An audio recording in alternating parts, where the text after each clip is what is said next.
Hey everyone, have you ever felt like you have a word right on the tip of your tongue, but you just can't quite, Oh, get it yeah. out?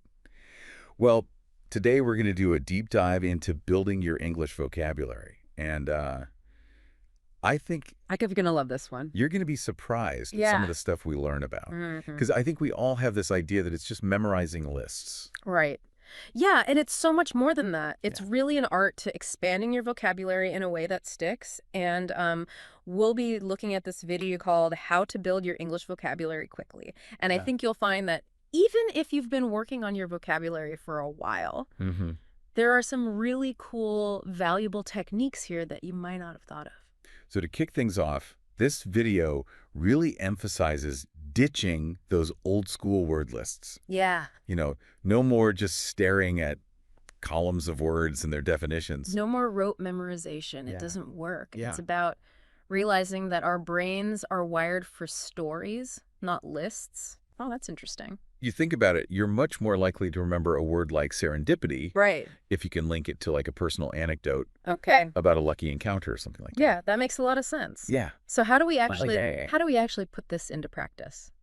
Because I can't create this elaborate story for every word I Right. You don't have no, you don't have to write a novel for every word. Right. Even a simple sentence that Not connects jam- that word to something meaningful can work. Okay. For example, if you're trying to remember the word ephemeral, Okay. instead of just looking at the dictionary definition, think of a sentence like, "The beauty of the cherry blossoms was ephemeral, gone in just a few weeks." I see. So you're kind of creating a visual in your Yes. mind I to think it's link like it to. a mini memory palace. Yeah. You're linking that word to a vivid image. Gotcha.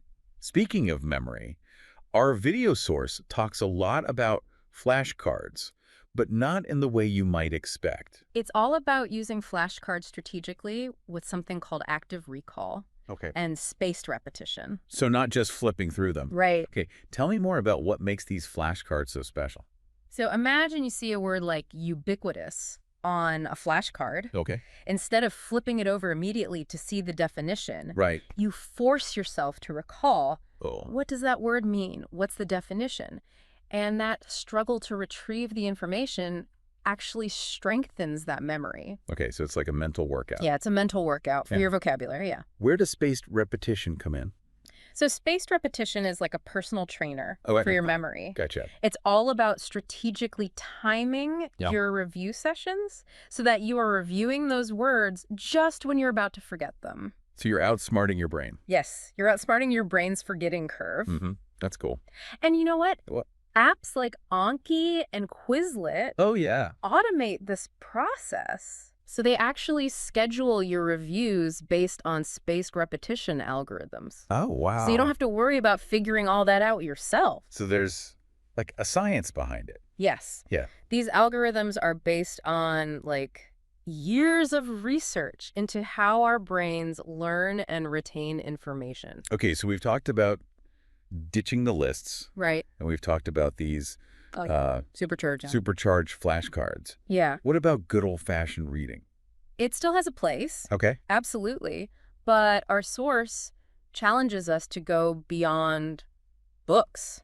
Think articles, think blog posts, Oh, I see. even social media. Yeah. The key is to expose yourself to a variety of different types of writing styles Right. and topics. Keep it interesting, keep it fresh. Yeah, variety is the spice of life. Yeah, and the language. Exactly. So there's this tip in the video about active reading. Active reading is so important. What is that? It's the difference between being a passive observer and being an engaged participant. So you're not just reading the words and hoping they'll stick, you're actively interacting with the text. Okay. But the video encourages things like reading out loud, which helps with your pronunciation, Right. looking up words immediately when you come across them. So you don't interrupt your flow. Exactly. And it also suggests trying to use those words in your own writing or conversations. I see. Yeah. So you're taking action. Exactly. You're not just passively absorbing, you're actively using. Okay, I like that. Yeah. But I have to admit, I sometimes get overwhelmed by the sheer number of words. I know. Where do I start? Where do you even begin? Yeah. Well, the video has an idea for you. Okay. It's called the 1 word a day challenge. Okay. Don't underestimate the power Okay. of small, consistent actions. hmm Learning just 1 word each day, Okay. that adds up to 365 words in a year. That's manageable. Yeah. So you're saying quality over quantity. Yes, it's not about how many words you know, but it's about how well you know them.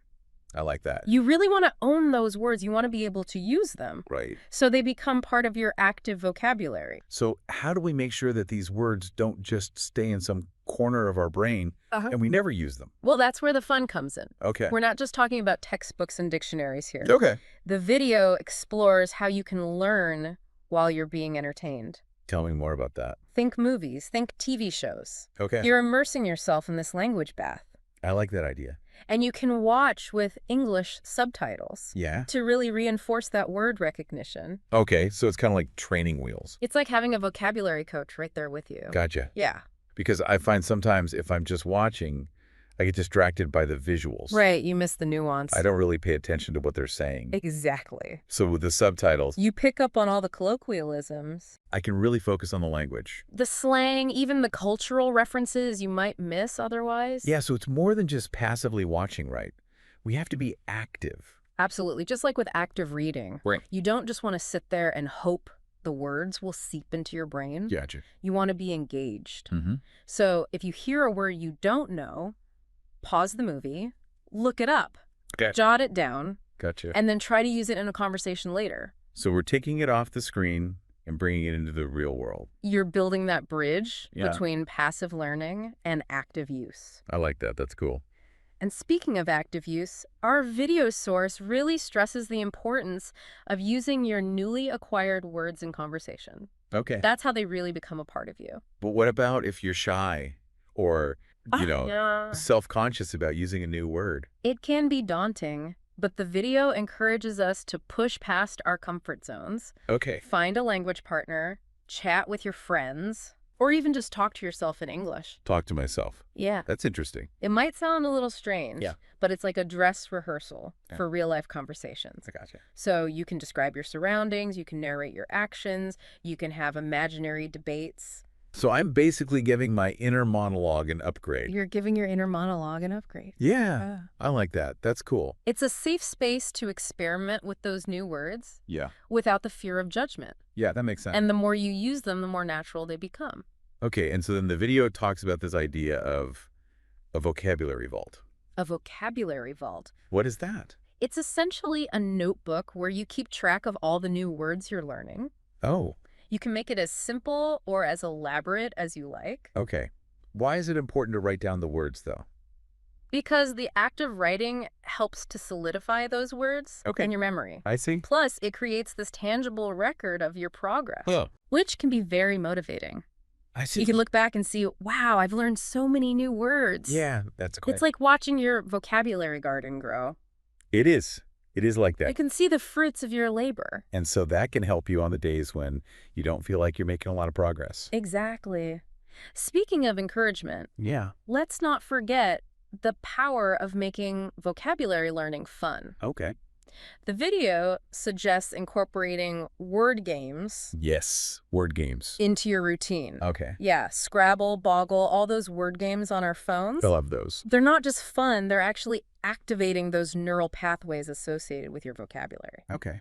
It's a win-win. Yeah. You're learning Yeah. and you're having a blast. Yeah, it's like tricking yourself into learning. It's like sneaking in a workout while you're watching your favorite TV show. Exactly. I like that. You're getting the benefits without even realizing it. Okay, so we've talked about having fun. Right. We've Yeah. talked about all these different ways. But one of the most important things, I think, from the video is this idea of relevance. Ah, yes, relevance is key. Yeah. The video really emphasizes the importance of focusing on vocabulary Okay. that is relevant to your interests, to your work, to your life. So it's not just random words. Not just random words. Okay. You want to choose words that will enrich your life I see. and help you communicate more effectively. So it should be personal experience. Yes, make it meaningful to you.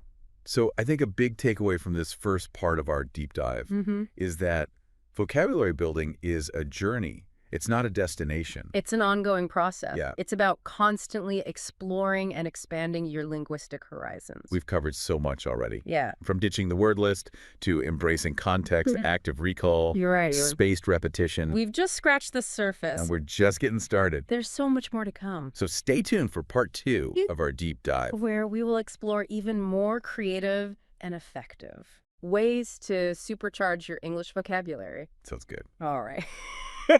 All right. I'm excited. Me too. Yeah, I'm excited to keep going on this journey. Let's do it. Awesome. All right. Welcome back, everyone. I don't know about you, but I am still thinking about all the amazing strategies we talked about in the last part. It is really exciting to realize how much control we have over our own vocabulary growth.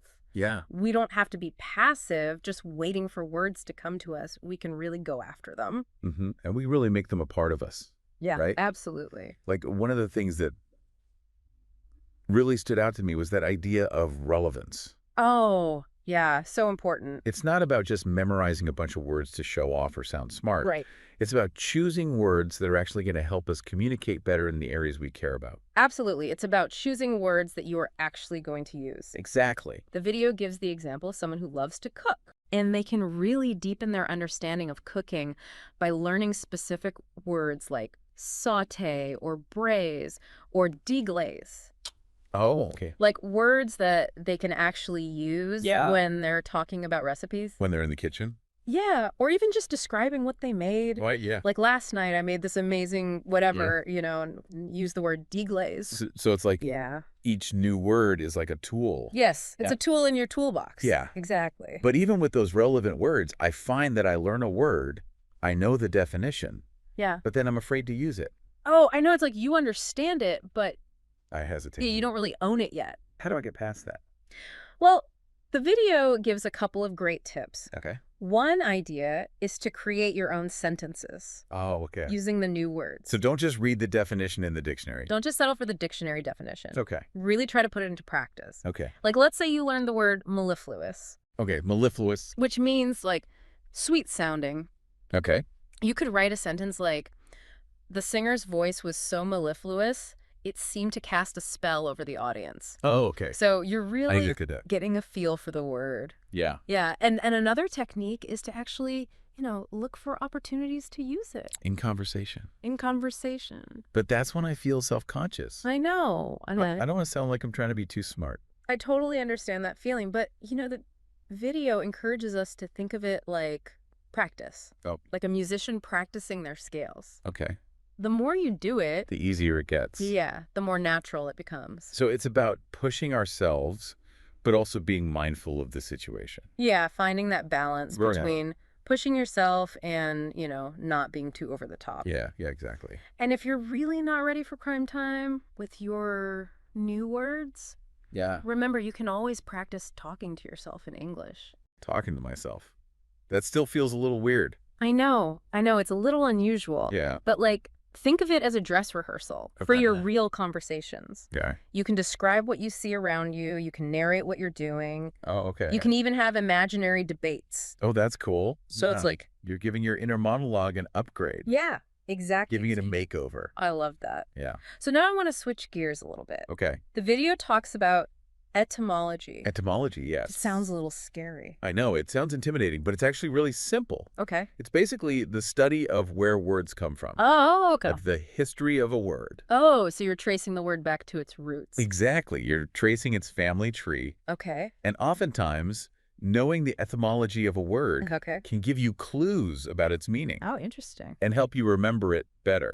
Okay. For example, let's take the word telephone. Okay. It's actually made up of two Greek roots. Okay. Tele, which means far, and phone, which means sound. Oh, wow. So telephone literally means far sound. That's amazing. Yeah. And it's so much easier to remember Yeah, it's like a story. than just like a random definition. Exactly. That's really cool. So the video encourages us to check out online etymology dictionaries Okay. because you can find some really amazing stories That's neat. about where words come from and how they've changed over time. That's really cool. I like that idea a lot. It's fascinating. Yeah. It really is. But now I want to talk about how to make all of this a habit. Ah, yes, making it stick. Yeah. It's one thing to, dabble in vocabulary, Right. but how do we really make it a part of our lives? How do we make it something we do regularly? Yeah, that's the key. Hmm. The video suggests setting aside even just 15 to 20 minutes a day Okay. for vocabulary study. That seems manageable. Very manageable. Yeah. But consistency is key. Like anything, if you want to learn a new skill, Like exercise, like you just meditation. got to practice, yeah. If you do it every day, Yeah. it becomes easier and you see the benefits. So be patient. Yes, be patient Yeah. and be creative about how you incorporate it into your day. Okay. Read a book, watch a movie, listen to a podcast, Oh, okay. and anytime you hear a new word, just pause, look it up, jot it down. I like that. And it doesn't feel like work. Exactly. You're turning those everyday moments into opportunities. Yeah, that's a good point. Yeah. But I think a lot of us, myself included, sometimes get discouraged when we're not making progress. Oh, I know. You feel like you're not moving forward. Yeah, or not as fast as you want to. Yeah, it's normal to feel that way. Yeah. But remember, it's a marathon, not a sprint. Right. The video really reminds us to be patient and to celebrate our small victories. That's a good point. Yeah, it's like learning a musical instrument. Okay. You wouldn't expect to be playing, like, amazing concertos after just a few weeks. Yeah. It takes time, it takes dedication, Right. and it takes a willingness to enjoy the process. That's a good way to put it. Yeah. So in the second part of our deep dive, Hmm. we've talked about all sorts of things. We've covered a lot of ground. We talked about making words stick. Yeah. We talked about etymology. The fascinating world of word origins. Yes. Yeah, And the importance of making it a habit. absolutely. So it's not just about memorizing definitions. No, it's about actively engaging with those words. Right. Using them, Yeah. making them a part of your life. I feel like I've learned so much. Me too. Are you ready for the final part of our vocabulary adventure? Oh, I'm ready. Bring it on. Let's dive into part 3 and uncover even more secrets. Welcome back to our deep dive, everyone. It's amazing all the ground we've covered so far. I know, it's really encouraging to see just how many different ways there are to approach vocabulary building. Yeah, it's not just one size fits all. There's something for everyone. Exactly. And in this final part, I'm really excited to explore the role of technology. Ooh, technology. I love it. Yeah, it's incredible how technology can really transform the way we learn. For sure. And the video we've been discussing highlights so many amazing resources that are available to us right now, beyond just those, flashcard apps like Anki and Quizlet. Right. There are language learning apps, websites, online platforms Right. designed specifically to make vocabulary fun and engaging. Yeah, and a lot of them use, like, gamification, right? Exactly. They make it feel like you're playing a game. Yeah, you can earn points, you can level up You can compete with your friends, Yeah. and you're learning at the same time. without even realizing it. Exactly. And many of these platforms even offer personalized learning plans. Wow, that's cool. Yeah, so they tailor the content to your individual needs and goals. So if you're studying for a test, Exactly. or if you're trying to, get better vocabulary for your job, It's all right there. you can find the specific resources you need. Yeah, it's like having a personal vocabulary coach right in your pocket. I like that. I like that. But Yeah. amidst all this amazing technology, it's important not to lose sight of the value of those traditional methods. Okay, like what? Like writing things down. Oh, okay. Yeah, there's something so powerful about that physical act of writing. Yeah, you're really, like, cementing it in your brain. Exactly. And the video really emphasizes the power of keeping a vocabulary notebook. Okay, tell me more about that. It's this tangible record of your progress. Oh, It's yeah. this personalized collection of words that you've chosen to learn and master. And you can organize it however you want. Right, exactly. You can organize it by theme, by date, by source. Yeah. You can add illustrations, diagrams, example sentences. So you can really make it your own. Make it your own, exactly. I like that. I like that. It becomes this treasure chest of vocabulary. Yeah, and it reflects your own journey. A reflection of your learning journey. Yeah. So I think it's important to bring back this idea of relevance Relevance, yeah. that we talked about before. So important. It's not just about learning any words. Right. It's about choosing words that are going to enhance your life. Exactly. Choose words that are meaningful to you. Right. So if I love to read, I should focus on more literary vocabulary. If you're a sports fan, focus on sports terminology. If you love to travel, Yeah. learn words about different cultures. It's about making vocabulary learning feel purposeful. Right. It's not just some random thing I have to do. It's an extension of who you are and what you love. Yeah, I love that. So as we wrap up this deep dive, Yeah. I think one of the key takeaways is that vocabulary building is so much more than just memorizing words. Right. It's not just about the numbers, words you know. It's about expanding your horizons. It's about deepening your understanding of the world. It's about being able to express yourself better. It's about unlocking new possibilities for communication. I love that. It's an ongoing journey. Yeah. And there's always more to learn. Always. I feel like we've been given so many amazing tools. So many strategies, so many resources. I'm excited to go out and put all of this into practice. Me too. I'm already thinking about all the new words I'm going to discover. So to everyone listening, thank you so much for joining us on this deep dive. We hope you've enjoyed it. And we hope you've learned some valuable tips. Remember, the journey to vocabulary mastery is an exciting one. It is. So embrace it. So keep exploring, keep learning. And most importantly, have fun with it. Happy word hunting, everyone!